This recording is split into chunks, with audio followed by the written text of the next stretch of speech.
नमस्कार दोस्तों, स्वागत है आपका हमारे यूट्यूब चैनल द विश्लेषक में। काफ़ी लंबा समय हो गया था आप लोगों से इंटरेक्ट हुए। वजह ये थी कि ऐसी कोई बड़ी खबर नहीं थी जो मैं आप लोगों को देना उचित समझ रहा था। मैं नहीं चाहता था कि आपका कीमती समय अनर्गल के वीडियो बना करके मैं बर्बाद करूं। लेकिन अभी की जो खबर है वो काफ़ी बड़ी खबर है जिसका इंतज़ार सभी झारखंड के युवाओं को था। जैसा कि आपको पता है कि झारखंड नियोजन नीति से संबंधित जो मामला झारखंड हाईकोर्ट में पेंडिंग था, जिसमें सारी सुनवाई हो गई थी और जजमेंट के लिए फ़ैसला रिज़र्व कर दिया गया था, उसका फ़ैसला कल यानी कि 16 दिसंबर 2022 को झारखंड हाईकोर्ट के द्वारा सुना दिया जाएगा।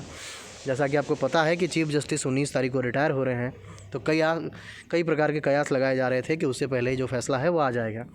तो ये कयास सारे साबित हो रहे हैं सही, और कल का इंतज़ार है कि कल आपको जो फ़ैसला है हाईकोर्ट के द्वारा वो सुना दिया जाएगा। इस संबंध में आप यहाँ पे ये नोटिफिकेशन देख सकते हैं जो कि झारखंड हाईकोर्ट के द्वारा ई कोर्ट के ऑफिशियल वेबसाइट पे उपलब्ध है। जैसा कि आप देख सकते हैं कि केस संख्या 3894/2021, जिसमें नेक्स्ट हियरिंग डेट जो है वो 16 दिसंबर 2022 यानी कल है, और स्टेज ऑफ केस जो है वो जजमेंट का है, यानी कि जी केस जो है वो अब अपने जजमेंट के स्टेज पे पहुंच चुका है। तो बस अब आप लोग को आज रात का इंतज़ार करना है। कल शाम तक आप लोगों को झारखंड हाईकोर्ट के फ़ैसले का जो इंतज़ार था वो पूरा हो जाएगा। और अब हमारे सामने जो संशय थी परीक्षाओं के बारे में और जितने भी डाउट्स थे वो धीरे धीरे क्लियर होते नज़र आएंगे। अब हम बात करेंगे कि इस नियोजन नीति वाले जो मामले अटके हुए हैं, इससे संबंधित क्या क्या समीकरण हैं और इसका क्या प्रभाव पड़ेगा, उन सारी चीज़ों के बारे में। अगर मान लीजिए झारखंड सरकार इस मामले पर हार जाती है, केस को हार जाती है, तो झारखंड सरकार के पास दो ऑप्शन रहेंगे। या तो हाई कोर्ट के द्वारा दिए गए निर्देश को वो पालन करें, या फिर सुप्रीम कोर्ट में इसकी अपील दायर करें। लेकिन देखिए, कोई भी सुप्रीम कोर्ट में डायरेक्टली ऐसे नहीं जा सकता है। सुप्रीम कोर्ट में जाने के लिए भी हाई कोर्ट के फैसले के आधार पर कोई एक ऐसा ग्राउंड होना चाहिए जो कि वैलिड लगे सुप्रीम कोर्ट को सुप्रीम कोर्ट में जाने के लिए। बात रही दूसरी की, अगर सरकार जीत जाती है तो जैसा कि आपको पता है कि जो जेएसएससी के द्वारा ली जाने वाली सबसे मोस्ट अवेटेड परीक्षा जो जेएसएससी सीजीएल, जिसका कैसा ग्रह नक्षत्र चल रहा है आप सबके सामने है कि पिछले 7 सालों से ये परीक्षा लगातार टलती आ रही है। अगर झारखंड सरकार ये फैसला जीत जाती है तो परीक्षा अपने तय समय पर होगा और जितने भी पेंडिंग वैकेंसीज़ हैं वो धीरे धीरे सारी क्लियर हो जाएंगी। लेकिन जैसा कि जो लोग इस केस में शामिल थे और उन लोगों की बातें और अन्य सूत्रों की जो बातें थी उनको अगर ध्यान में रखा जाए तो जाहिर सी बात है कि झारखंड सरकार ये फैसला हारने जा रही है। अब इसके बाद सरकार के ऊपर डिपेंड करता है कि सरकार अपना अड़ियल रवैया छोड़ करके छात्रों के हित में फ़ैसला लेती है या फिर अपने ईगो को सेटिस्फाई करने के लिए वो सुप्रीम कोर्ट का दरवाज़ा खटखटाती है। अगर सुप्रीम कोर्ट जाएगी सरकार तो जाहिर सी बात है वो काफ़ी लंबा प्रोसेस रहेगा। तो क्या उससे परीक्षाओं पर प्रभाव पड़ेगा? जी, जो परीक्षाओं पर प्रभाव पड़ेगा वो आगे की बात है, लेकिन इस बात को आप तय मान करके चलिए कि जो अब किसी भी स्थिति में जो है वो परीक्षा ज़्यादा दिन टलने वाली नहीं है। जैसा कि अगर सरकार कोर्ट का बात मान लेती है और सुप्रीम कोर्ट नहीं जाती है तो सरकार इसमें संशोधन के लिए कुछ दिन का टाइम विंडो खोजेगी, जिस बीच में जो लोग वंचित रह गए थे उनका फिर से फॉर्म भरवाएगी, और अगर लैंग्वेज वाले मुद्दे पर भी हारती है तो लोगों को लैंग्वेज बदलने का मौका देगी।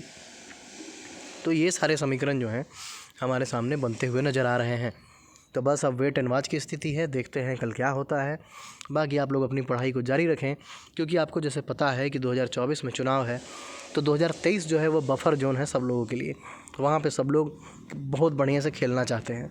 जैसा कि आप देख सकते हैं कि केंद्र सरकार 24 की चुनाव की तैयारियों में अभी से लग गई, इसलिए लगातार वो 10 लाख नौकरी देने की बात कर रही है। और जैसा कि आप देख सकते हैं कि रेलवे, एसएससी और पोस्टल डिपार्टमेंट सहित अन्य डिपार्टमेंट्स में भर भर के वैकेंसी दी जा रही हैं। तो जाहिर सी बात है कि हर सरकार को अपनी साख बचानी होती है, तो उम्मीद कर रहे हैं कि झारखंड सरकार भी उसमें पीछे नहीं रहेगी। ये 2023 में जितनी भी पेंडिंग वैकेंसीज़ हैं उनको क्लियर कराएगी और उसके बल पे 2024 में युवाओं से वोट मांगेगी। रही बात अगर हम जेएसएससी से इतर बात करें जेपीएससी की, तो आपको अखबारों के माध्यम से धीरे धीरे जानकारी मिल ही रही होगी कि सरकार जो है 11वीं जेपीएससी का एग्ज़ाम अप्रैल माह में कराने की तैयारी कर रही है, जिसके लिए अगर हम शेड्यूल को देखें तो उम्मीद है कि जनवरी में या फरवरी में 11वीं जेपीएससी का नोटिफिकेशन आपको देखने के लिए मिल जाएगा। और जाहिर सी बात है कि साल के अंत तक या नए साल के शुरुआत में ही जेपीएससी के द्वारा आपको कोई कैलेंडर देखने के लिए मिल जाएगा, जिससे कि सामने जो भी आशंकाएं हैं वो दूर हो पाएंगी और कौन कौन सी परीक्षाएं हैं और किसके क्या क्या संभावनाएं हैं वो छात्रों के लिए सारी क्लियर हो जाएंगी। अब रही बात, अगर फाइनली हम कंक्लूड करें झारखंड नियोजन नीति फैसले के बारे में, तो जाहिर सी बात है ये हम सब के लिए बहुत मोस्ट अवेटेड था। और जितनी भी झारखंड सरकार की वैकेंसीज़ थी, जिनका फॉर्म भरवा के इन्होंने रखा हुआ है, वो सारे अटके हुए थे। और जो भी बचे हुए हैं उनका आपने देखा किस प्रकार से बार बार फॉर्म का डेट एक्सटेंड किया जा रहा था। यानी कि JSSC भी चाह रही थी कि पहले ये फैसला आ जाए, उसके बाद हम देखते हैं कि क्या होगा। अब फैसले की घड़ी आ गई है। अगर हम दोनों सिनेरियोज़ की बात करें, सरकार अगर जीतती है या हारती है, अगर दोनों की भी बात करें, तो अब ये तय नज़र आ रहा है कि जो परीक्षा होने की संभावना है वो काफ़ी निकट आ गई है। तो इसमें हम अभ्यर्थियों के लिए क्या महत्वपूर्ण चीज़ है, वो ये है कि हम अपनी तैयारी को और धार दें। अभी समय आ गया है कि हम इसे मजबूत करें, क्योंकि 2023 जो बफर जोन है वहाँ पे हमें काफ़ी एग्ज़ाम्स का देने का मौका मिलेगा। तो इसमें जो चूक जाएंगे तो बताने की तो ज़रूरत है नहीं कि सरकार बस चुनाव के लिए वैकेंसी देती है। अभी चूक गए तो फिर 2028 की तैयारी कीजिए। इसलिए चूकना नहीं है, लगे रहना है, अपनी तैयारी को और धार दीजिए और इन सारी अनर्गल चीज़ों से अब दूर रहिए। कोर्ट का जजमेंट, फलाना ढिमका, ये सारा चीज़ अब कल क्लियर हो जाएगा। पढ़ते रहिए। आपकी भविष्य की काफ़ी शुभकामनाएँ। धन्यवाद।